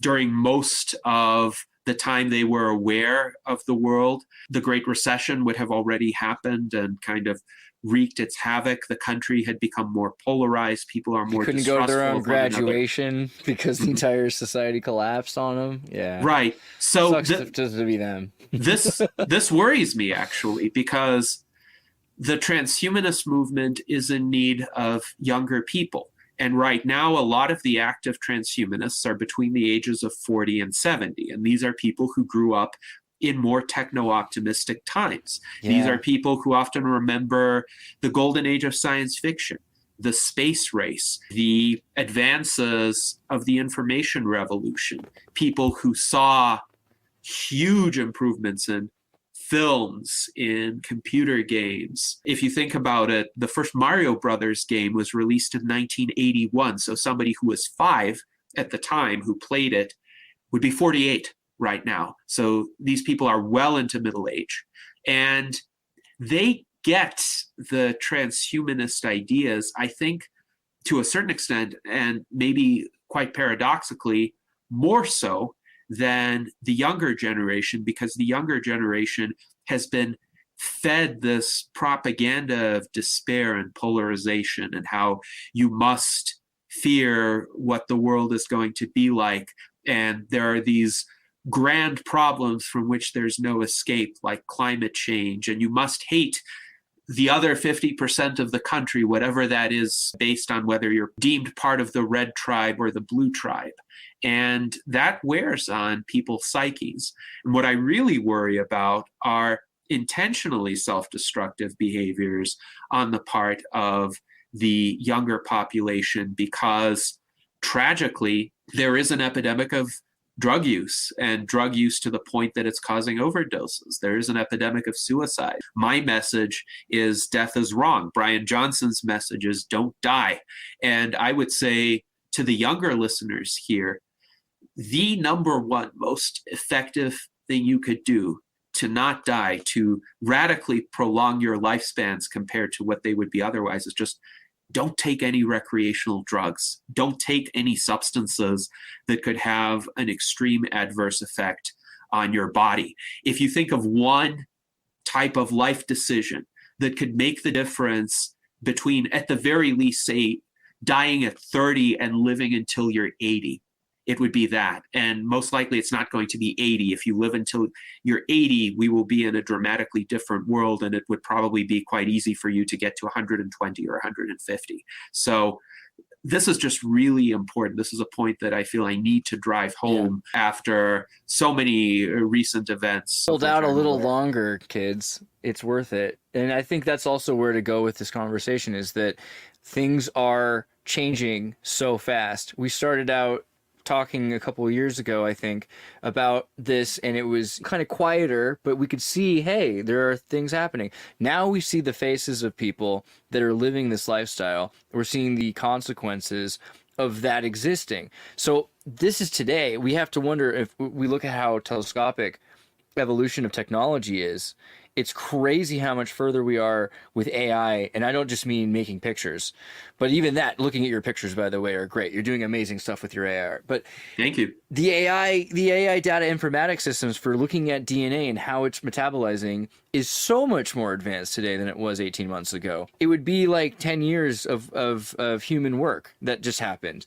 So, I mean, also we could talk a bit about the work of David Sinclair, you know, and how things are changing with that. What do you think about where we're going? Because if we just stay alive a little bit longer, it looks like we're going to have all the answers.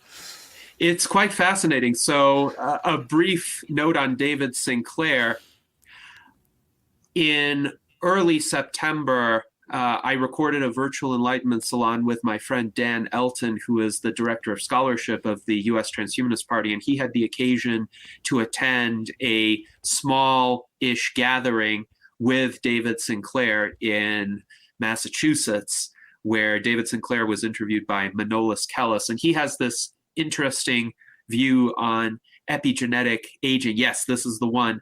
And Dan went to the Human Augmentation Summit in Cambridge, Massachusetts, and then he went to this gathering with David Sinclair. There's even a brief video clip that he recorded that he brought back of his interactions with Sinclair. But Sinclair has this view of epigenetic aging as kind of being the rate limiting factor right now. And if we could address the problem of epigenetic aging, we could potentially reach 200 or 300 year lifespans. So obviously there are many theories of aging right now. There are competing theories. And for instance, the damage repair theory that Aubrey de Grey articulates essentially says you have to somehow address all of the 7 principal categories of aging-related damage to get that kind of life extension. But David Sinclair seems to think that this epigenetic aging problem is the one that, if it gets solved, that by itself could double or triple the human lifespan. So it's definitely worth looking into.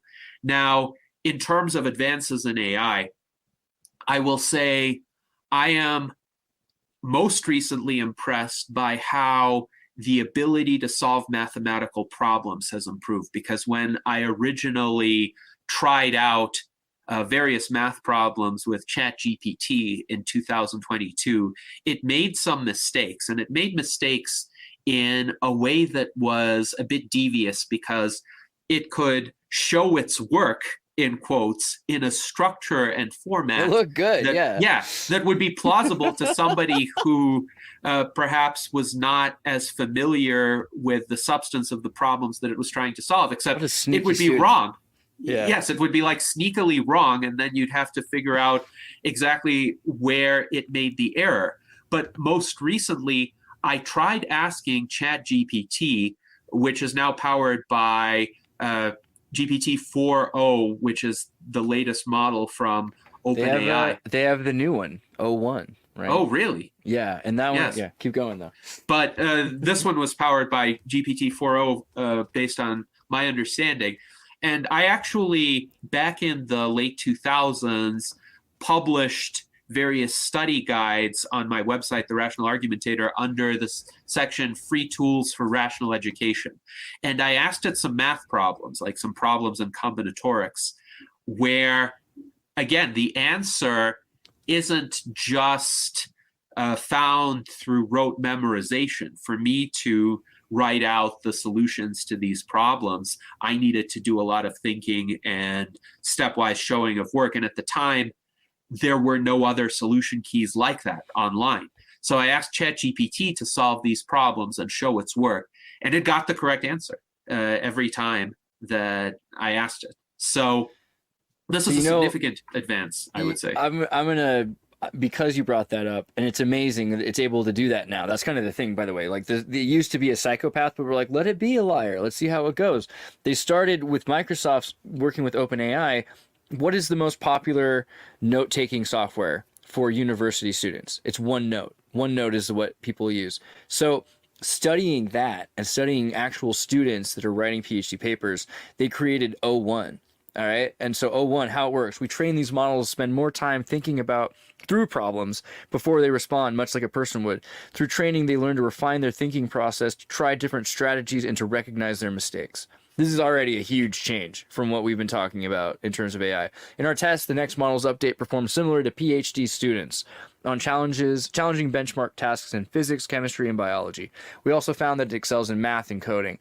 I'm already testing some of this stuff. I did just as a quick thing to see like how good it was making particle. I was like, I want to make like a particle system. And look where I'm at here. Just like you can do, this is like built into a web page now that I wrote with a text I copied from ChatGPT 01. So yes, we're far beyond where we were 6 days ago, let alone a year ago. I mean, it's just crazy where we're at. This is astonishing, and perhaps the information that I'm relaying is about 6 days old now. But I've had a lot of fascinating experiences with image generation. So one of my complaints about the early image generators like DALL-E 2 or the early Midjourney was that while they were very good at essentially procedural generation, creating landscapes, for instance, or other so-called natural elements which have various irregularities. So if they have one irregularity here, another irregularity there, you wouldn't really distinguish them from a realistic object. But it does matter with man-made objects like buildings, for instance, or furniture. You would know if your chair didn't have the proper number of legs, or if it had some strange protrusion. You would know if your windows were not symmetrical, for instance, or if your building had architectural details that just don't make sense for whatever reason. You can intuit it naturally to an extent. It's amazing how we have that almost mechanical ability to intuit that. Right. But only to a level that we know. Right. But more recently, there have been advances where even these features are able to be rendered to a much greater extent. They're still not always perfect, but sometimes I find it necessary to manually edit and refine some of the AI-generated images. And there's a program called Flux AI, which produces immensely realistic architectural details where I find my need to brush them up is greatly reduced. And sometimes I can just use an image as generated and post it to my virtual travel series. Of course, if I ask it to generate landscapes, it does a perfect job, essentially. Yeah, it's getting pretty impressive. And also you can train it. The Flux thing is amazing because the more you're able to train it, and video now, like the video that it knows, that's really all of it coming together, that it knows the process. And if you can imagine AI able to see how things shift in a video, that's actually very practical to how DNA changes. I think that's what we're going to see very quickly. So again, with kids should be trying to stay healthy for a little longer. This technology is becoming, we're seeing it every day in real life. Yes, absolutely.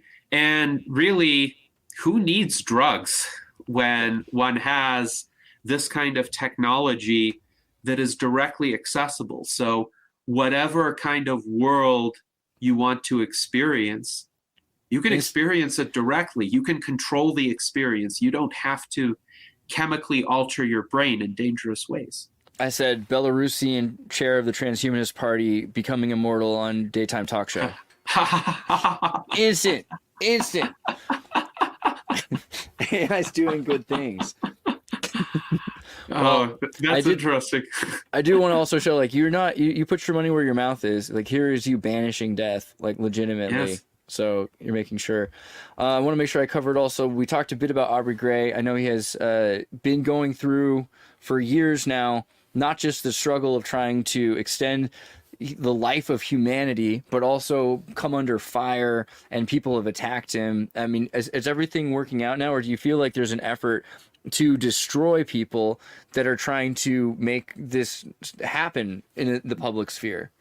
Unfortunately, I do see that there's still a bit of an effort to destroy visionaries like Aubrey de Grey, but really people who try to step outside the mold of essentially trying to conform to expectations of what mainstream institutions will favor. And I really think the reason why Aubrey de Grey experienced so much, let's say, unjustified demonization during the past 3 years, less so now than in August 2021, was because Aubrey put forth this really ambitious vision where he said, well, look at the logical implications of this research.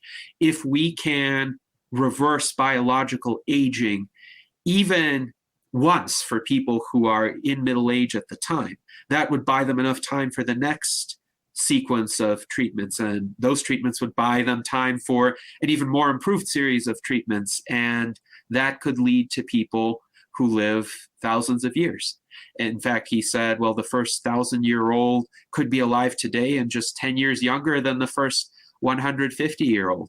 Right. Some people didn't like that. That was where I think you're right. I think that's where they freaked out.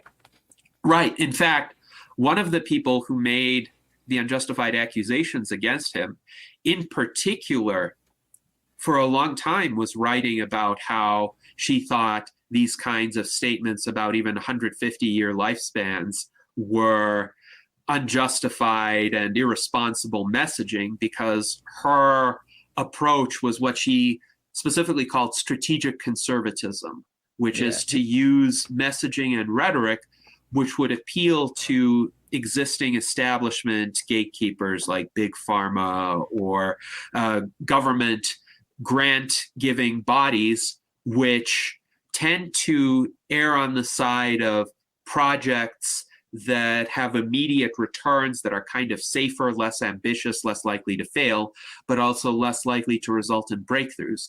And she really wanted to succeed in that kind of milieu. She wanted to build up a company very quickly that would get accepted by these establishment gatekeeper institutions. And what she was worried about was that Aubrey was kind of the face of the field, that Aubrey was driving the narrative in a direction that is a lot more ambitious, but maybe these establishment gatekeepers don't understand. Right. Well, you also have the ideological changes. We talked about the younger generation, but we grew up in a time, I remember very much, an anti-natalist de-escalation of the population agenda and ideology taught to me as a child. Like, we should be careful about having kids, wait till you're able to have kids, have less kids, people are having too many kids. This was something that was very much pushed. And so this idea that we could populate the world with people that wouldn't die. Also, I find it interesting that people that consider themselves scientists are so obsessed with the Book of Death and Buddhism. I don't know what that's about, but it seems like there's a lot of that. There's a lot of these people that think death is this noble thing, which is not, as we've said, very scientific. Right. No, it's not scientific at all.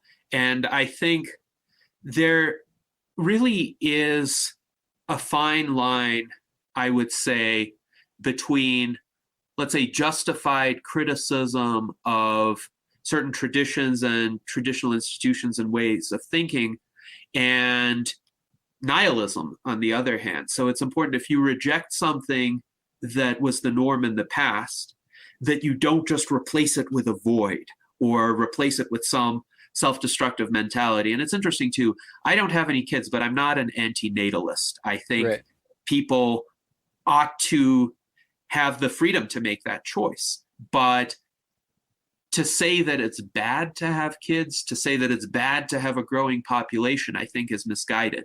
Because as the population grows, from a sheer probabilistic perspective, you will get more exceptional individuals. And let's say, hypothetically, 1 in a million people is brilliant at the level of Newton or Galileo or Einstein or Leonardo da Vinci and capable of transforming civilization. But if they're just alone, if they work on their own, maybe they won't be able to have a lot of influence. They'll just kind of be in their studies and immersed in their little projects like Leonardo was with his notebooks, but they might not actually be able to bring that change about. And Leonardo was brilliant. He just didn't have the infrastructure to implement his ideas. But let's say there are 1 billion people, and now there are 1,000 such people who are each 1 in a million, and they get to interact with one another, and they get to form networks, they get to collaborate, they get to actually influence the way resources are allocated in society. So a population of 1 billion people is going to make not just linearly faster progress than a population of 1 million people. It's going to make exponentially faster progress because of these synergies. So if we add a few more billion people, that's going to add at least a few more thousand exceptionally brilliant people. And others are going to contribute as well. So we shouldn't underestimate the contributions of ordinary individuals, even if they're not able to bring about paradigm shifts. In the proper circumstances, they're able to make things work reasonably well. Really, if you avoid catastrophically bad outcomes, moderately good outcomes will happen, essentially as a matter of course. So if you have more people maintaining the various aspects of the infrastructure of our civilization, that would be better. Now, there are different ways of getting more people. One of these ways is through living radically longer, and that is an option that I greatly favor because it preserves the people who are alive now and all of the knowledge and skill sets and experience that they've accumulated. The others to breed like squid. I saw also when when Aubrey said that, and there was a decent amount of media about him talking about 100-year-olds, 1,000-year-olds. Right afterwards on Larry King, which I believe had a bigger turnout, they had Neil deGrasse Tyson, talking about not fearing death and why it's so important to die. I know, it's just crazy. But my thought is there any reason it would be worth it to win the race, to be the first? Aside from the fact that you want to be alive when it happens, is there some reason why they would want to have it and keep it off as long as possible? You know, you've made it clear it's likely to leak into society. But would there be a reason that they're telling kids to just don't worry about it, die, vape, you know?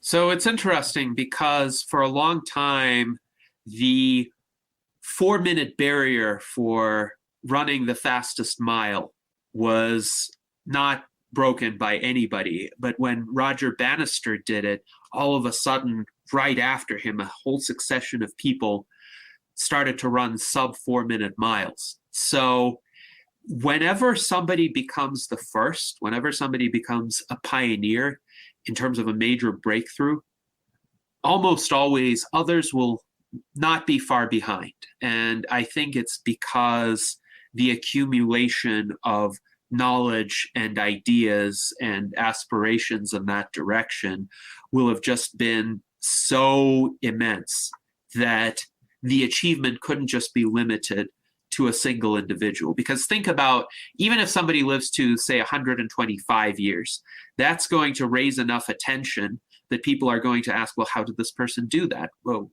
why is this person different? What changed? And whatever changed, it wouldn't have just changed with that one person in 8 billion now. There would have been other people who would have had similar beneficial changes, whether that be due to lifestyle or maybe they were in a more fortunate cohort that hypothetically would have grown up in a more peaceful time.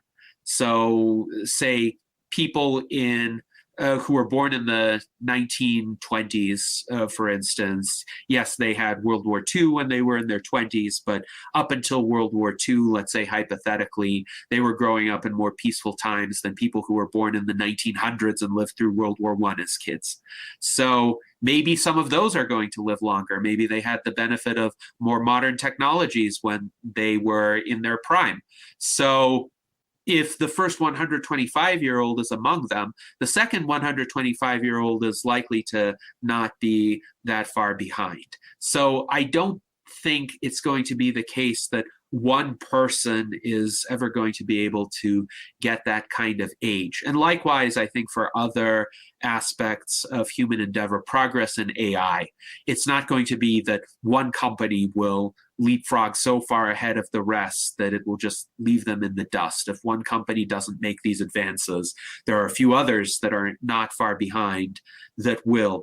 Or with space exploration, yes, SpaceX is doing some remarkable projects right now, but let's say SpaceX doesn't make it to another world, maybe Jeff Bezos's Blue Origin would make it, or the Chinese companies or the Chinese government will make it there, or the Russian space industry might get revitalized. So I think once all of the factors are there and they combine to bring about the progress, it's a question of whether we as a society accept it. Now, it could be that in a sufficiently early time period, that progress could get suffocated. And that's what I was worried about when Aubrey was suffering these unjustified aspersions cast in his direction, because I thought this was still early enough. The rejuvenation treatments aren't here yet. Or even just the subliminal messaging to tell kids that you shouldn't fear life, don't fear death. Fear the ozone layer, fear taxes, fear work, fear your dreams, fear your nightmares, but don't fear death. That's the one thing you can rely on. That is your God. That is what kids were told. It just seems to me like that seems very aimed and targeted. Yes. Yes, absolutely. And it's interesting how the cultural messaging has changed, even though we live in overall more prosperous times than many prior generations. There could be some unfavorable comparisons made, say, to our parents' generation, though not always. So my parents, of course, grew up in the Soviet Union, and I'm definitely more prosperous than they were at my age. But for people whose families also grew up in the United States, you could say, okay, young people today may not have some of the same opportunities, especially when it comes to purchasing housing or other larger scale goods. However, what is odd is in prior generations, say in the late 19th century or early 20th century, when so many immigrants came to the United States with virtually nothing, and they built entire prosperous lives from scratch at a lower level of technology because they had the work ethic, they had the confidence in a better future. Right now, the cultural messaging is trying to inculcate that confidence out of young people and indeed tell them, engage in whatever dissipative activity you feel like. And all that matters is how you construe your own identity, whatever that may be. And it doesn't matter what the real world consequences of that are. And I think that too is a misleading kind of ideology because it detaches a person from the real physical world on which human lives succeed or fail. So I think it's important in certain respects to return to attitudes of self-reliance, of life being meliorable, subject to improvement, and the willingness to work really hard to get there. Because if you're able to work really hard to get there, you can overcome some of these obstacles, even deleterious societal trends as well. But the key is to have that sense of purpose and the sense that life can be better, and it is up to you to a great extent. I know it's been kind of a fairy tale to kind of watch Ray Kurzweil like follow this path, and then we talked about how you've interviewed him in his former book, Singularity is Near, but you also mentioned Singularity is Nearer. I don't know how much you've read that. Have you checked that out yet? I have not had the opportunity yet, but I definitely Same. will in the not too distant future, and I'd be happy to talk to you about that. My general observation about Ray Kurzweil's predictions is that from the standpoint of technological feasibility, he has largely been correct in terms of when certain technologies were possible. I mentioned previously on your show that driverless cars existed in 2009 when Ray Kurzweil predicted that they would exist. But Right. technological capabilities do not imply societal adoption. So Yeah, sure. in addition to the technologies existing, they have to be mass produced. They have to be marketed. People have to accept them. The legal framework has to be there to enable their acceptance, to prevent quirks like how to determine liability from impeding mass adoption. So that hasn't happened yet in terms of autonomous vehicles. Now, there are certainly advances. There are certain cities where level 4 autonomous vehicles can operate, and there's a system of 5 levels. Level 5 autonomous vehicles could potentially drive anywhere all on their own without human intervention, and those don't exist yet. But Tesla's level 4 self-driving cars have kind of gotten it finally. Like, it took a while, but like they've got a pretty good setup going now.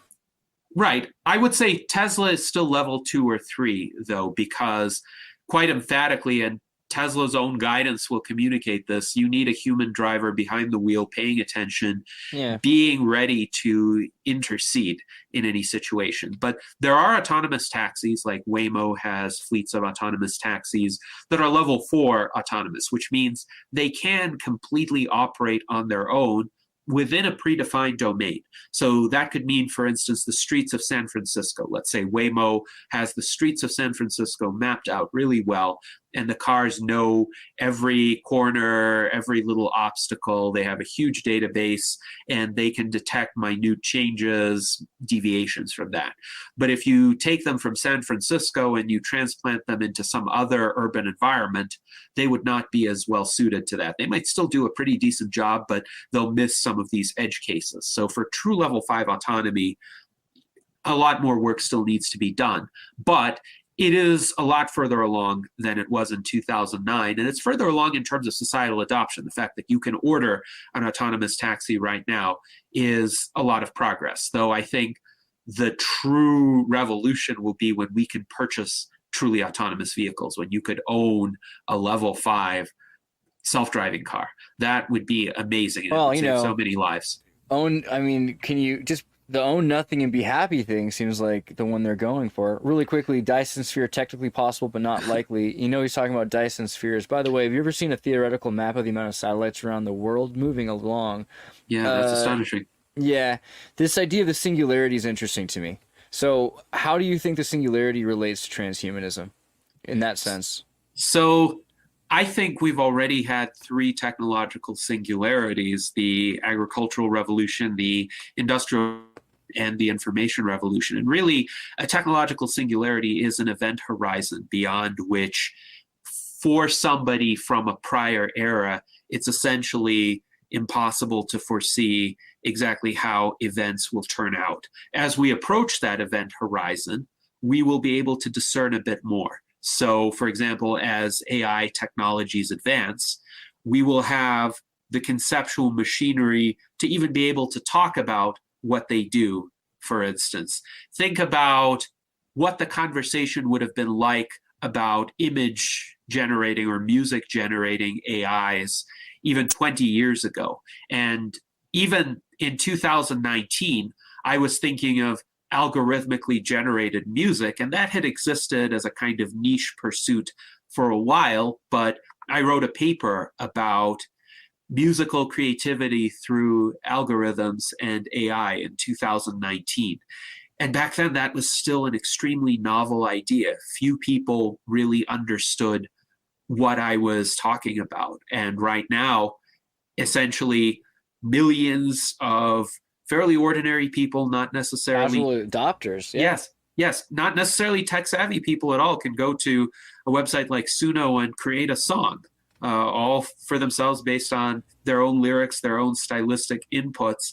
And it has brought about a genuine renaissance of creativity. But now people in the entire society have the vocabulary to describe what these systems do and an idea of what they could be used for.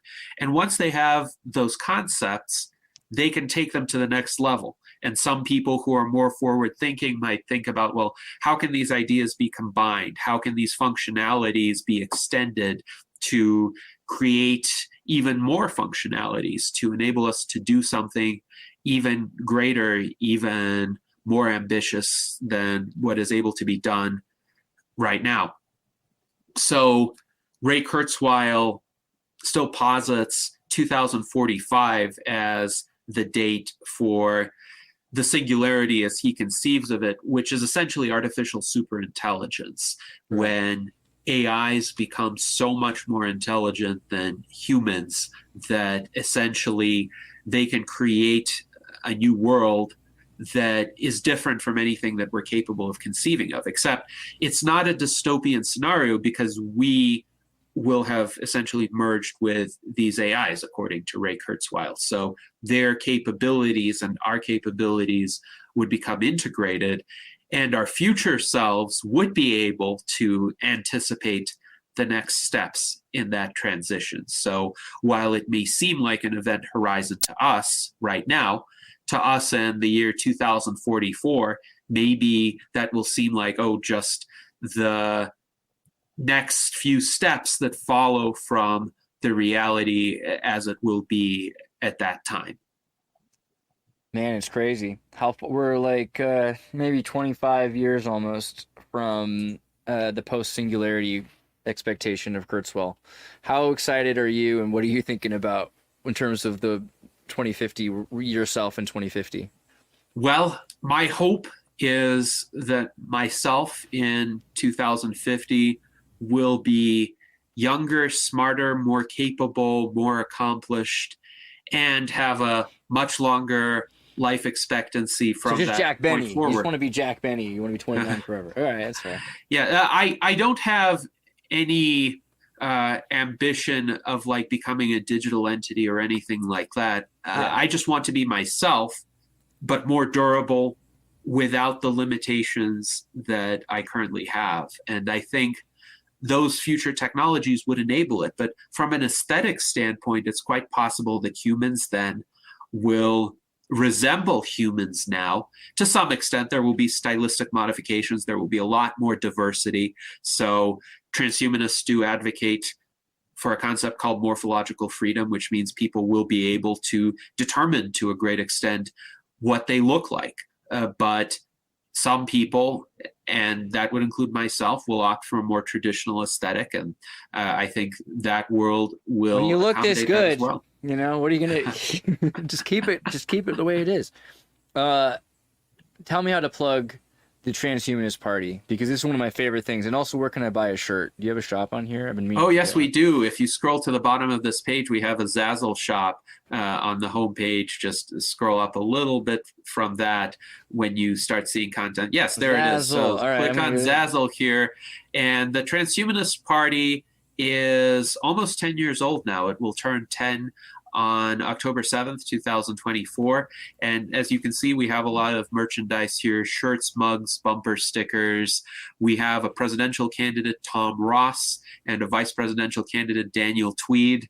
You can see... You have a tweet on this shirt that's based. I like. Yes, Daniel Tweed is here. And you can also see how AI art generation has advanced with these images. But we have so many styles to choose from. The Transhumanist Party advocates for putting science, health, and technology at the forefront of American politics. We want to actually achieve the kind of future that we were discussing, but we recognize that it's not guaranteed. It's not a foregone conclusion when futurists talk about these scenarios like a forthcoming technological singularity. We need to do some work to make it happen. We can't just sit back. And this is my paper, The United States Transhumanist Party and the Politics of Abundance. It discusses the state of the USTP and the transhumanist movement through essentially the end of 2018, but it's still a good start if you want to learn about what we stand for and how we are trying to inaugurate a new paradigm for a politics of abundance, where we don't focus so much on zero-sum culture wars. We focus on the changes that will benefit everybody and empower all human beings, no matter what your background, your gender, your skin color, your religion. We have members from all over the world, actually, and we're a big tent.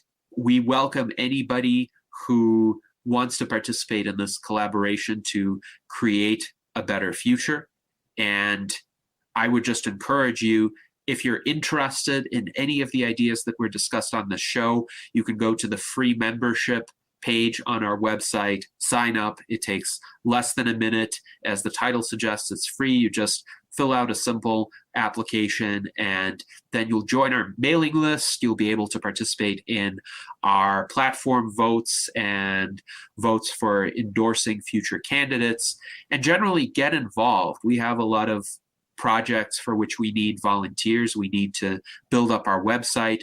We need to build up informational resources about transhumanism, and we need more people to engage in advocacy at state levels. We need more people to monitor legislation, for instance, that may be relevant to various emerging technologies. We also advocate electoral reforms like ranked choice voting or proportional representation that could help break this logjam that the two-party system has placed the United States in. That's awesome. And I think you guys give advice to voters too, right? In circumstances of what is going on. Yes.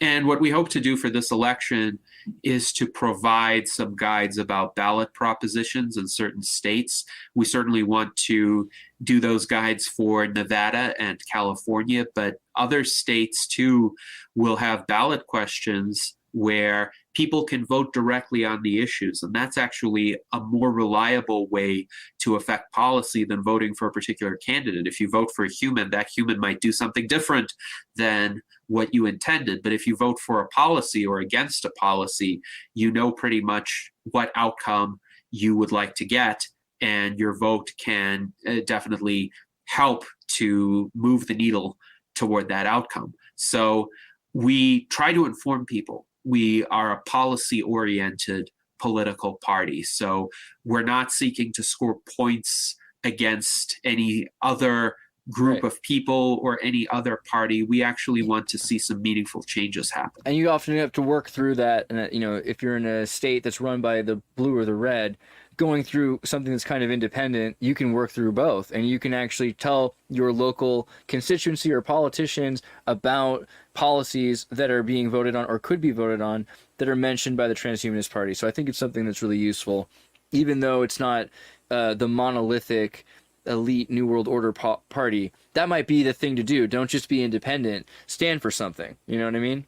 Yes, absolutely. So I think one of the vulnerabilities of a lot of the independent or minor political parties is that it hasn't been exactly clear what they've stood for. For instance, the Forward Party, I think, started out with very noble motivations, and I certainly appreciate what Andrew Yang has been trying to do in terms of actually talking about technology and its implications, and also advocating for electoral reform. So I think the Forward Party is very well intentioned and could be aligned with us, but it has become a bit diluted. So some of the more ambitious points of Andrew Yang's campaign, like a universal basic income, have not really been emphasized by the Forward Party. And indeed, the Forward Party essentially threw out its platform altogether.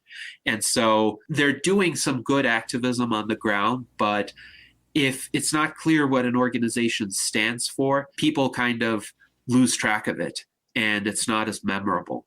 Or if you have an organization like the Libertarian Party, which is really being torn apart by schisms to the point where at the Libertarian National Convention, 40% of the delegates decided to vote for none of the above, which was essentially a call for the Libertarian Party to not endorse any candidate. Yes, and essentially capitulate to Trump because Trump decided to grace them with his presence.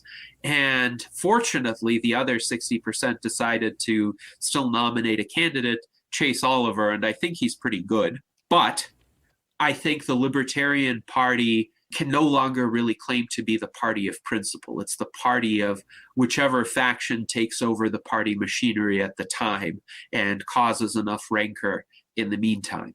So we need also an interesting connection between Larry Ellison and Trump, but I'll leave that aside. I don't know. I mean, hey, he's doing well. He seems kind of witty, so it must be a good thing. I also want everyone to subscribe to your YouTube channel. You did an amazing video, the salon you did with Dan, about the Carrington event and the radio and the invention of amateur radio and how that was ethereally uplifting for humanity. I think these are really great, so I hope all of you are checking out the United States Transhumanist Party Virtual Enlightenment Salons, because he does these rather regularly and they're fantastic. Yes, we do them every Sunday at 1 p.m. Pacific time, 4 p.m. Eastern time.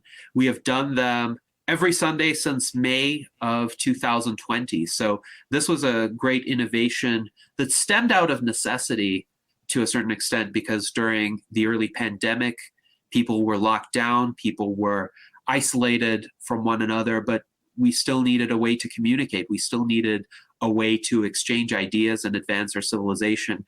And sometimes we have musical performances for our salons. Sometimes we have discussions of AI, like this one with Peter Voss, who was one of the three people who actually coined the term artificial general intelligence. And he is working on AGI right now. He thinks the current large language models are not the path to AGI, but his approach may be a lot more promising than that. So we try to bring in actual innovators, people who are on the cutting edge. You have some people with some clout. Like, these are some pretty legitimate futurists. They're the people that are making the most progress. It's really impressive, man. I appreciate it. CW says, great stream and info. Hit that like and subscribe button, everyone. I tend to agree. I hope you all do too. Gennady, I hope to see you again very soon. It was a pleasure. Thank you, Andreas. Likewise, it was great speaking with you again, and I hope that we can all live long and prosper. Shakina, bro. Good to see you.